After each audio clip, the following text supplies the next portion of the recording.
Hi everyone, Julie Ponesse here. 6 months ago, when I was fired from my job as a university professor for failing to comply with my university's vaccine mandate, I really couldn't have imagined at that point that I would have another job where I was as fulfilled intellectually, where I got to think and talk and engage in discourse with such interesting people every day. 6 months before that, I wouldn't have imagined that I would have had any other job besides being a university professor. But now, to be honest, I get to talk with people from all walks of life who are such unique, special people that have shown so much courage and integrity and wisdom and hope against all odds.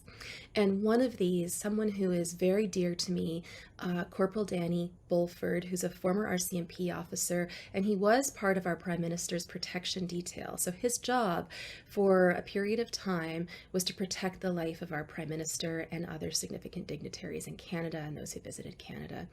I had the pleasure of interviewing Danny a few months ago. At that time, he was facing disciplinary action for the RCMP for failing to comply with their vaccine mandate, and he was facing possible termination. Some time has passed, but really an awful lot has happened since that point. Since then, Danny became very instrumental in the Freedom Convoy that ended up in Ottawa and was present and very involved in operations for the duration of the convoy, and that culminated in his eventual arrest. And last week I had the pleasure to sit down and chat with Danny, and we talked about what really happened in Ottawa, what's going on in our government, what's going on in the minds of people in Canada possibly, and whether or not it's reasonable, it's possible to have hope for the future.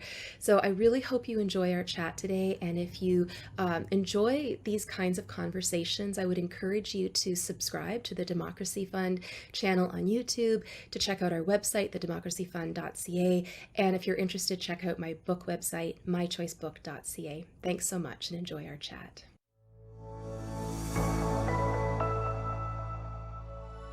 Can you get us through the events that led up to what happened at the end of January in Ottawa, and how you became involved in the Ottawa convoy?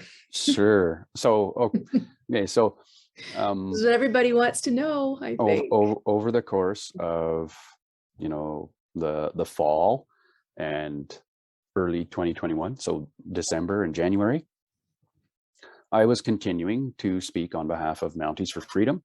Mhm. And I had also been doing some work with a group taking back our freedoms. Mhm.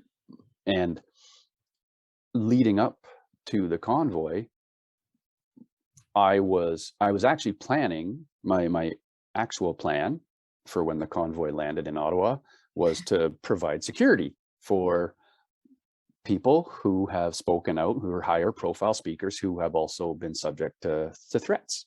So that was supposed to be my primary role.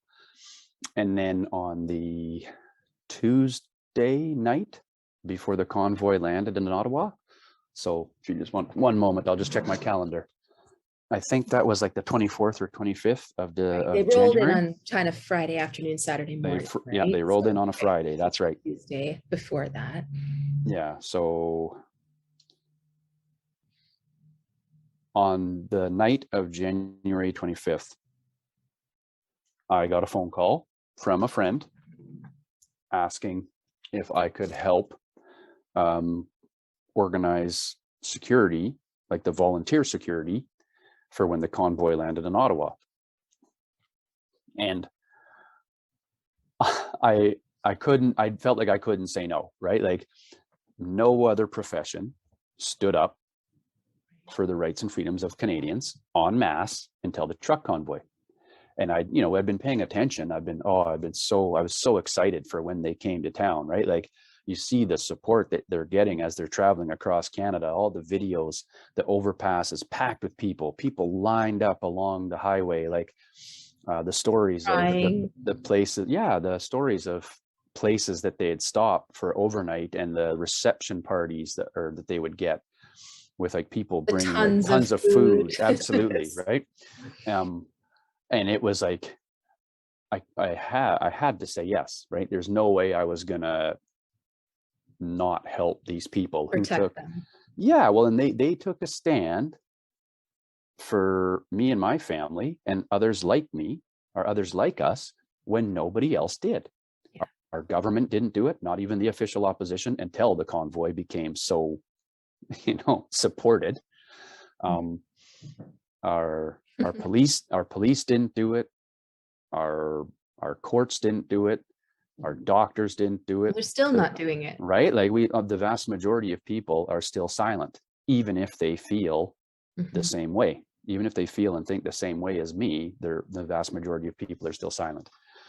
So I felt morally obligated to, yes, absolutely, I will help as best as I can. So the following Wednesday, the next morning, I went to my first meeting about it, and there was just a small handful of people around this kitchen table.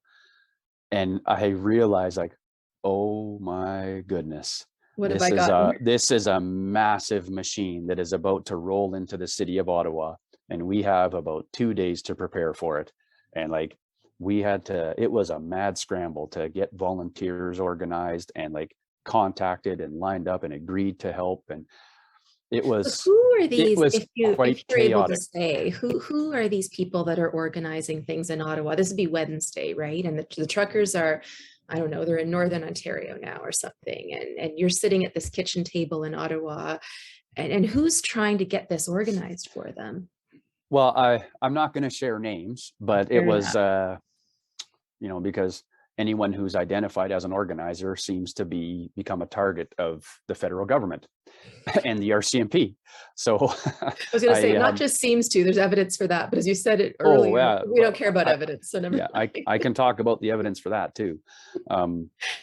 So it was the people who founded the Adopt a Trucker, right? Like and the initial intention was, you know what, we're going to provide people food and transportation, like shuttle transportation, and try and find places for people to sleep if they need them, like try and help these people, provide these people the basic necessities of life on a volunteer basis, because of course most people who are coming with the convoy or who are coming as a supporter for the convoy are no longer working, right? A lot of the vast majority of these people have lost their job. And so we were trying to like set something up that would be able to accommodate this massive influx of people in Ottawa, so that people would have food, water, shelter, transportation, right?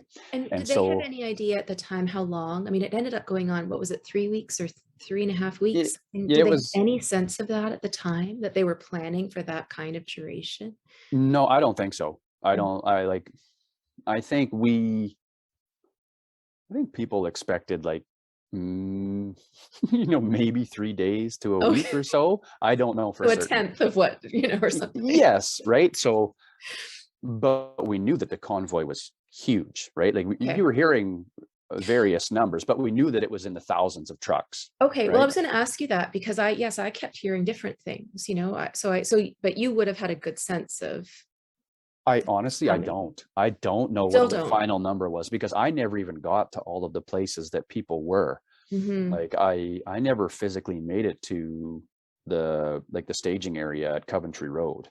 Like I basically lived out of one location for almost that entire 3 weeks. And I would only get out periodically to kind of go give myself a bit of a mental break and go recharge by being amongst the trucks and amongst the crowds. But it was a lot. But there was, it was ranging anywhere between like 10,000 to 50,000 trucks. And I was thinking to myself, oh my God, like 50,000 trucks. Like, I don't know if it was ever that big, but it was big.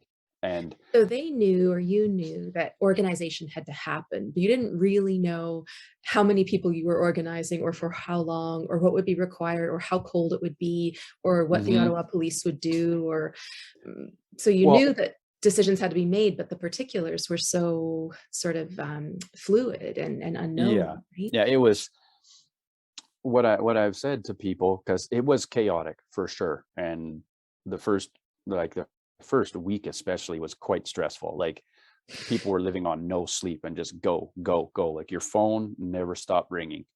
And it was, it was easy to get frustrated because there was no like real structure in place for those initial days. And I kept trying to remind people, like, look, a big event like this in downtown Ottawa, like a Canada Day scale event, is about a year in the planning. Right. And that's when you're talking about paid professionals, where that is their full-time job, planning all the different components. Like, we are making it work as best we can on a volunteer basis and on 2 days notice, right? Like, it was significant. It was a massive undertaking. So, I mean, everyone who stepped up was like, I think everyone at some point in time felt completely overwhelmed, but we knew that, well, we don't have a choice. We just have to keep going, right? Like, so do the best you can. And it was incredible. Like, the talent level of people that came out of the woodwork, just unsolicited, to offer their help was incredible. Like, it felt like we had teams of people from professional backgrounds helping in every aspect. It was incredible. And Are you able, I certainly understand why you don't want to mention specific names or maybe even specific positions, but can you give a bit of a sense of the kinds of skill sets that people had that were helping to, make this system work? well, we had people from almost every profession. Like, I mean, obviously the truck drivers, and I mean, the people that came from that community, like the trucker community, and the working class blue collar people that came as part of that convoy. Like, you want to talk about people who know how to get stuff done when you need it. Like, you didn't even have to ask twice, and most of the time you didn't have to ask at all. They were just doing things on their own initiative, like cleaning up the sidewalks, feeding homeless people, setting up like events for people to entertain themselves, like street hockey games and bouncy castles. I mean, those are the things that have gotten a lot of attention, right? People did that all on their own initiative. Let's pause on that, because Danny, I don't know if they've gotten enough attention. They've gotten attention with certain, like the Freedom Convoy 2022 Instagram channel, things like that. But so those things are real, were they? Because so many, like a lot of people, someone like myself, I was there for a few days. You come home and you tell people back home what happened, and they'll say, "Oh, that's just fake news." No, that's 100% So real. Like, I saw people with my own eyes, truckers cleaning the streets. I saw them because it was really slushy and compacted and slippery when I was there. So they were kind of like, getting rid of that slushy ice stuff. I saw them picking up garbage. Yep. I saw some hockey in the streets. That's what I saw with my own eyes. So can you tell us what else was going on, in the weeks following? Well, one example is the I guess you call them block captains in the different parts of the city where truckers were congregated. They set up their own community night watch because we didn't have enough security volunteers to provide like everywhere with security 24/7. And so they took some of that responsibility on themselves on their own. That was an idea that I had in my head. And when I went to go speak to someone about it, they had already set that up in motion. And so, like a community watch. And so they would patrol in pairs, keeping an eye on things, because like all through the night, because they knew that, well, trucks were being vandalized, but also like to keep an eye on the community itself, right? Because our biggest fear was that someone, or like an individual or a small group, would try and infiltrate the convoy and destroy businesses and do things that would, or incite some kind of violent altercation. Posing as part of the convoy, right? To try and discredit the convoy. And all the police officers that I spoke to in those initial 2 weeks, I had the impression that they all believed that was the most likely scenario. That was the greatest threat, was someone trying to infiltrate the convoy to discredit the convoy or to further their own agenda. No matter what end of the spectrum, like Antifa types, right up to like a right-wing extremist. No one in the convoy wanted that, or everyone in the convoy was extremely vigilant about making sure that didn't happen, because we're all aware of what we're being described as, right? Racist, misogynist, all of those horrible derogatory terms. The same thing. Didn't you hear, if you are a racist, then you're necessarily a misogynist, which necessarily means you hate science, which necessarily means you're conservative. So these are all synonyms for one another. Yeah, so I mean, like, we all wanted to prove to the world, like, no, that's not us. We're just regular people who've been pushed too far and we want our freedom back, right? Like, Well, drop the mandates and we'll like drop the mandates and leave us alone, and we'll go continue to be hardworking, productive you citizens. say regular people, but I would say better than that. I mean, the truckers I met there were the like way nicer than the average person that you Yeah. run into in the street. I could not believe their generosity. And these, I mean, and it was cold, it was Yeah. bitterly cold. They'd been driving for who knows how long, depending on where they picked up the convoy. And they were so generous. They're giving away Hmm. food. They're still happy to chat. They're laughing.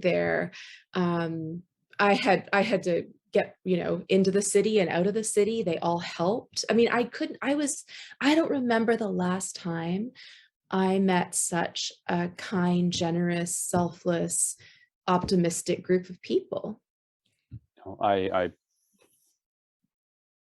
you know? I've I will forever be grateful to those people.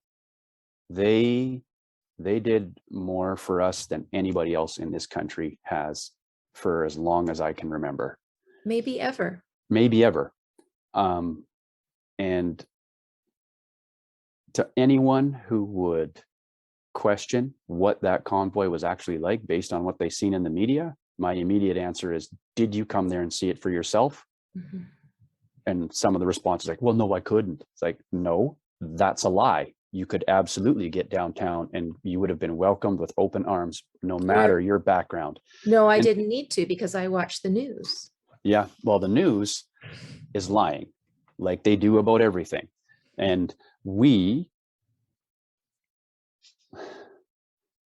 the, it was the most joyful and optimistic, hopeful, massive crowd that I've ever seen. Mhm. Um, before I forget, a lot of those things that you did mention before, though, like the bouncy castles, I've seen it with my own eyes. They set up a big wall tent with specific for different children's activities to be done inside.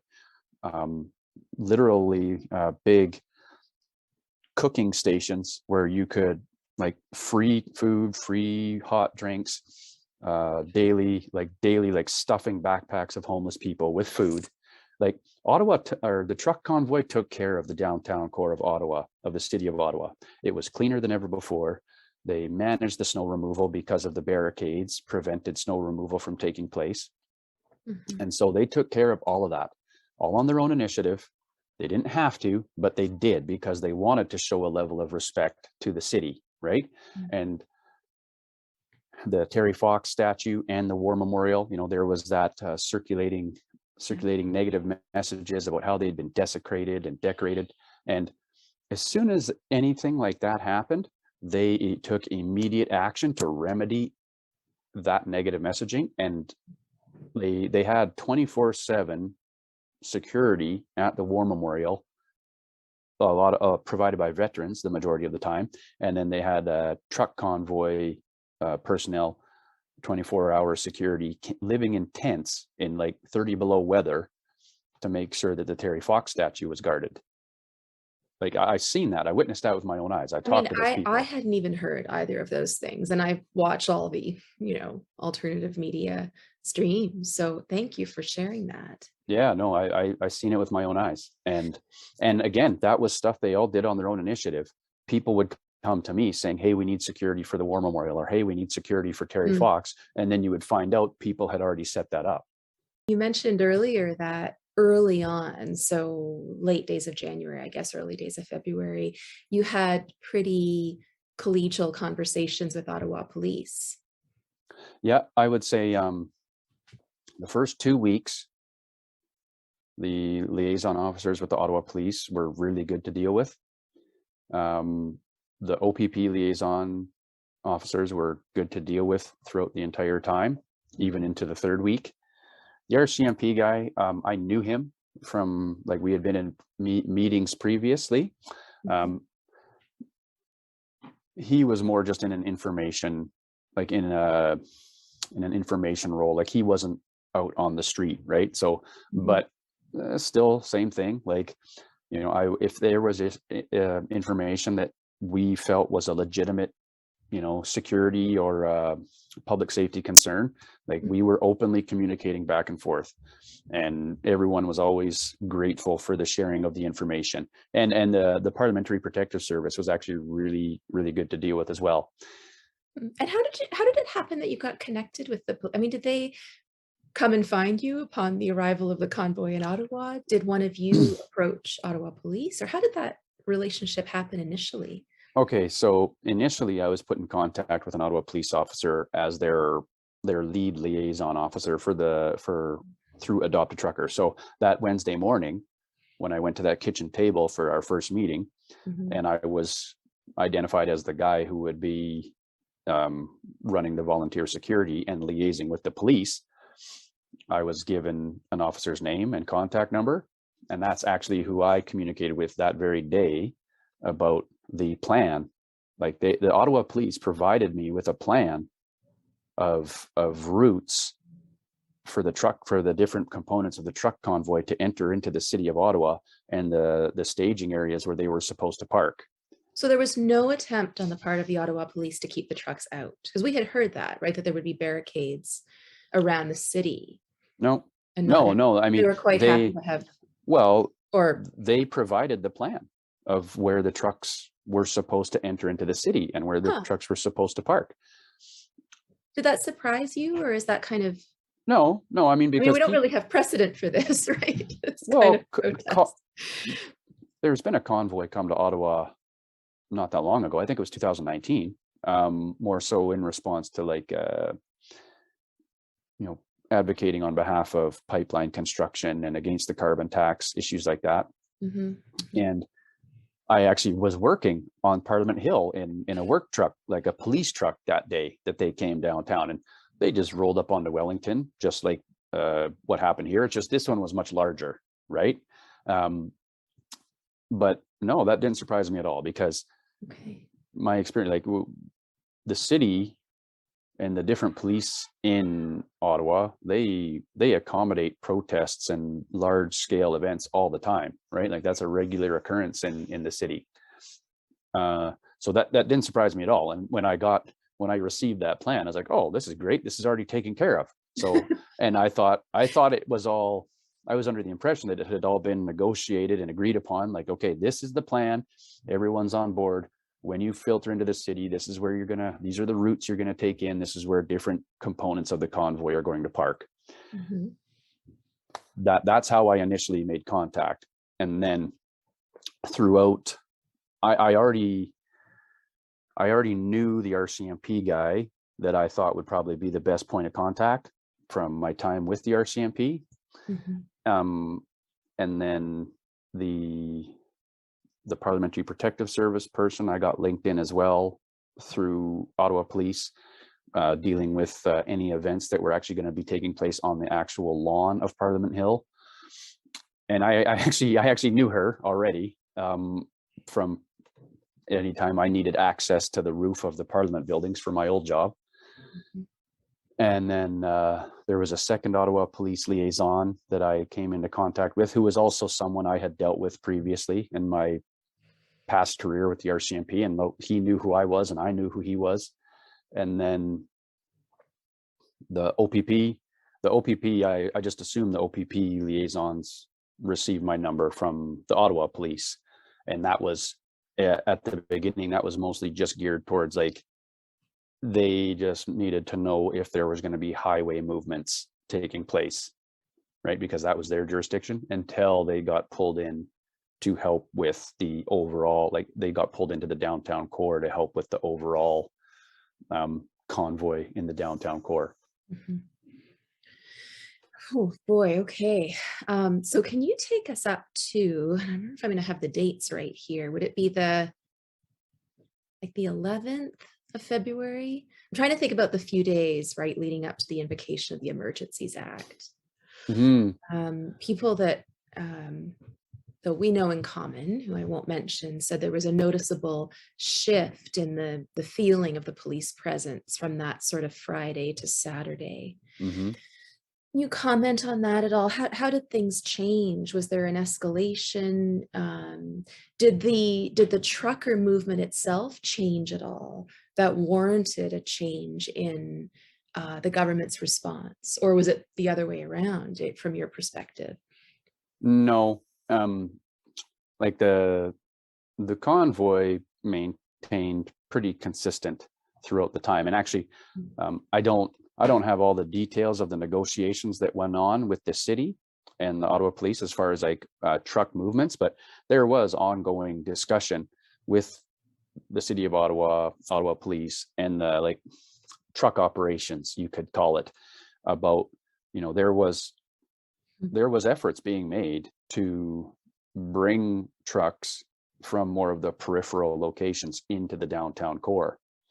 And so that would like kind of consolidate the convoy in, it's mostly for a lot of those buildings are big vacant office buildings because the majority of them are government employees working from home. And, to try and alleviate some of the concerns of some of the residential people.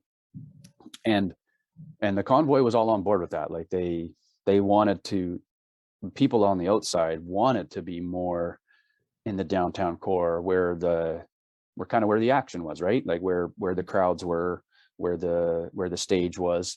Mhm. And there was I noticed a major shift with Chief Slowly. In the beginning, his language was fairly neutral and I thought fairly objective. He's got his role as the police chief, but I felt in the beginning, he was being pretty fair, right? About what the behavior of the convoy was. And then just maybe a couple of days before his resignation, he did like a 180 switch and started to use a lot of the same strong rhetoric and language that you were seeing from like counselors describing the convoy, like holding the city hostage, violent, aggressive. Terrorist. Yeah, right. Yeah. I mean, I don't think he used that word, but I definitely heard that word, like he accusing us of planning an insurrection and claiming that we were domestic terrorists. I mean, we actually did press conferences to counter that, myself and other people who come from like a national, a law enforcement and national security background. Mhm. But I did see a shift in him, in his language, right? Like just, I don't remember the exact number of days, but shortly before he actually resigned. Why do you think that was? Why do I think he resigned? Why do you think he shifted in his language and sort of demeanor? Oh, I suspect probably because of political pressure. Mhm. Yeah. Because I mean, So if he shifted, why resign then? He's going to cave anyway. maybe he was unwilling to do some of the things that they were demanding of him. Mhm.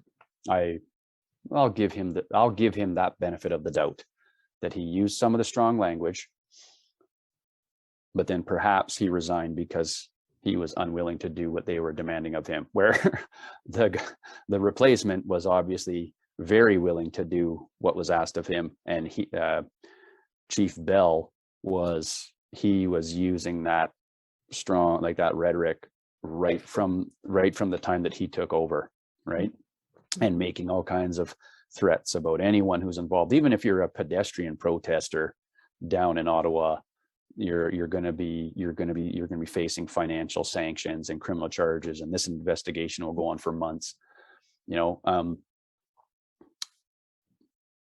I obviously, that's speculation on my behalf regarding Chief Slowly, but I feel he was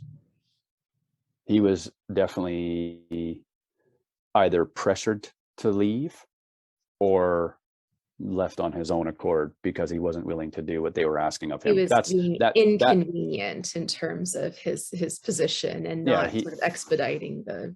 perhaps. Mhm, mhm. Yeah. So we're getting to I'm trying to think, when did that, was that the week before the Emergencies Act was invoked, or how close? Yeah, I think it would have been Commissioner. I think it was just shortly before the Emergencies Act was invoked, like probably just prior to the Like the Emergencies Act was invoked on Valentine's Day on the 14th, The which I think was a Monday, I think. Monday. Yeah. So Yeah. I think he resigned the week previous, just before the weekend, maybe. So the Friday, Um, Saturday between those two things. So you get the new police commissioner on the Monday, and then mhm, the Friday, Saturday, people are really noticing a change in the police presence. mhm. In your view, was there the introduction of a new kind of police force? I mean, you hear there are reports of a UN, army on the ground, Mhm. things like that. Can you give us a sense of your thoughts about that? Well, I don't believe that the UN was on the ground. A lot of people felt like the riot police in the green jumpsuits were UN, but I identified them as Sûreté de Quebec right away. Okay. And I know there was that video circulating of UN planes at the airport in North Bay. But I've had two different sources that I trust that have knowledge of the aviation industry that said like those planes are there all the time. Mhm. So I don't Mhm. I don't believe that, as much as our world seems upside down right now, I don't think that they would have the ability to bring in the UN before they brought in our own military to support civil action. Does that Okay. make sense? So a shift in the existing police force in terms of their Mhm. behavior, not the introduction of a new police force. Well, and I think You think? there was probably, well, there was a mass mobilization of police, definitely. That's no secret. They had asked for many more resources. And I think that fell in line with, like, initially it was a state of emergency for the city of Ottawa. Then it was a provincial state of emergency declared by Premier Ford. And then, of course, the last card played was the Emergencies Act on a federal level. And my understanding is that each time one of those, every time you go up a level, it unlocks more funding for policing and resources. And so I was not surprised by the invocation of the Emergencies Act. I was really hoping it might get voted down, but I was skeptical, and turns out I was right. But I mean, definitely not justified, but I'm not surprised that it occurred, considering everything that we've been living It under was for the last. consistent with the narrative, Yeah, it was not consistent with responsive to everything we've been evidence. under for the last 2 years, right? Like making up rules as you go with no basis in evidence. So I think what likely happened, I mean, I like to try and, when there's a big problem like that, to sort out what's true and what's not, I usually try to lean towards the simplest solution is usually the correct one. And so I think those other officers had been there for probably 2 weeks, or they needed a rotation, like for sustainment, they needed to be rotated out. Plus, you're getting a whole pile of additional police come in to, well, to prepare for, to manage the location and the size of the convoy, plus to prepare for the potential police action. Mhm. And so that didn't surprise me. And so I think the shift probably occurred because over the course of the previous 2 weeks, people probably had the opportunity to build rapport with the police that were there. And my experience Can't as a have police that. officer, yeah, I mean, my experience as a police officer is that if people are treating you with respect and kindness, you're going to start, you're going to realize that they're not the demonized individuals that the government is leading you to believe. And so I think that's probably what was occurring. The people built a rapport, saw that the truck convoy was not, had no intention of violence or insurrection. And a lot of those police probably even agreed that our charter rights and freedoms have been trampled. Well, sorry, that's a bad use of words, considering what happened with the horses, but have been, our charter rights and freedoms have been overridden for 2 years straight. So So you're suggesting that the police that was there initially, that the set of police people that were there initially were replaced, I mean, partly because they'd been there for a while and there was an exhaustion element maybe, but partly because they were getting too much they were getting too close to the truckers. They were seeing them as humans. There was too Yeah. much fraternity, too much understanding, and can't have that. So we No, need to bring in new people it's easier for them to see the truckers as just objects, as threats. I believe that Mm. that was likely a contributing factor for sure, because we were hearing all kinds of reports, which were, I believe, to be true, and some of them were verified, of police officers like refusing to come to work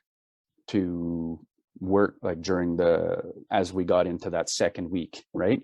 Refusing to support any action against the convoy, like this arrests and seizure of people's fuel, etc., and There food. were several who just refused to do that. That's my understanding, that a good amount of police officers like were refusing to work. And then like in regards to policing the convoy, and like you could see it, right? Like there's plenty of videos circulating out there where people are interacting with the police and asking like, hey, how have things been? And people saying, oh no, it's great, like everything's been great, we support people's right to peaceful protest. And that was completely counter to what city council and other political figures were saying and demanding, right? Like, yeah, what was going on in the house was so surreal, right? I was in a hotel in Ottawa, and coming home and having been there, and then you watch what the MPs are saying in the house, you just think, just walk down the hill. Yeah, just go see for yourself. Such an abstract conversation about this. Yeah, go see it firsthand, right? Like, so then we're getting to this weekend, right? Just before Valentine's Day, and then the days early in that week, and some arrests start happening. Mm-hmm. Yep. Right. So Tamara among them, and Chris Barber. Yep. Chris. Yeah, those are the first two that were arrests of people that were considered organizers. Yeah. And did they know that was coming, do you think? Well, I think Chris's maybe took people a little bit by surprise. Not entirely, like not me anyway. Like, I mean, as based on what I was seeing from the new police chief, Bell, and like you said, the shift in the dynamic between the protesters and the police, an influx of new officers who didn't have that same level of rapport, the Emergency Act being invoked, like there was definitely a heightened level of anxiety, right? And people were definitely, even in the media narrative, was definitely like focusing on organizers, people who were seen to be organizers of the convoy.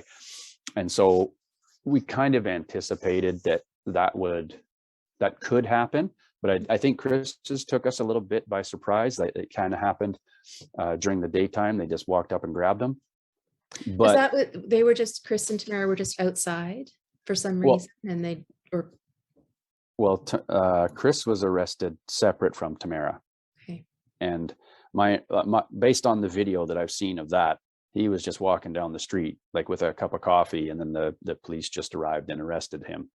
And then so once that happened, we knew like, okay, this is it. They're gonna. We were expecting like them to come try and round everybody up right away, but instead it was kind of more like a piece by piece kind of thing.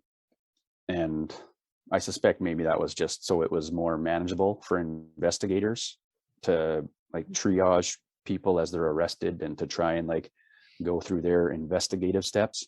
Right. But, or maybe it was part of this psychological operation that seems to have occurred the entire time, right? Like they would pump out a lot of strong language, and that would elevate everyone's anxiety. And then they would execute like some small level or lower level police action, and that would definitely, it was effective. Like it was distracting to what we were trying to do sustainment wise, and it was also, it kept everyone's anxiety at a heightened level, kind of like the COVID variants. Yeah. Right? Like, just when you think that things are starting to, like, let's say, normalize slightly, boom, you get hit with another variant, and the fear, you know, We're in this they drive now, the right? fear narrative, I think right? we don't have to get into this, but I think we're in this now. The mask mandates are lifting just Yep. as we start to hear about a new wave of something else. Yeah. You know, Yeah. but and this A is new like variant. Yep. a great way to torture people psychologically, right? You just keep them in it and then you pull back a little bit and then something Yep. new and then you pull back and then Hmm. it's astounding to me, honestly, that you and you know, the organization, the truckers, were able to sustain the calm for so long. I think whenever you get an organization of people who, I mean, this is a large group of people, just to Hmm. organize that many and to keep the morale calm through a period of time like that, I think that's just astounding myself, you know. Well, I think it is because the people who were seen as organizers were able to stay so steady and calm, right? Mhm. Like when Chris Barber was arrested, he didn't make a big stink about it. Neither did Tamara. And then, of course, others, including myself, ended up getting arrested as well. Mhm. And we, you know, our messaging had always been like, we know that there's going to be an eventual police action. Like, if they don't just drop the mandates. Like the hope was drop the mandates and this is over. But Mhm. of course, they won't do that, right? They won't admit that they're wrong. So, you know, So it you wasn't knew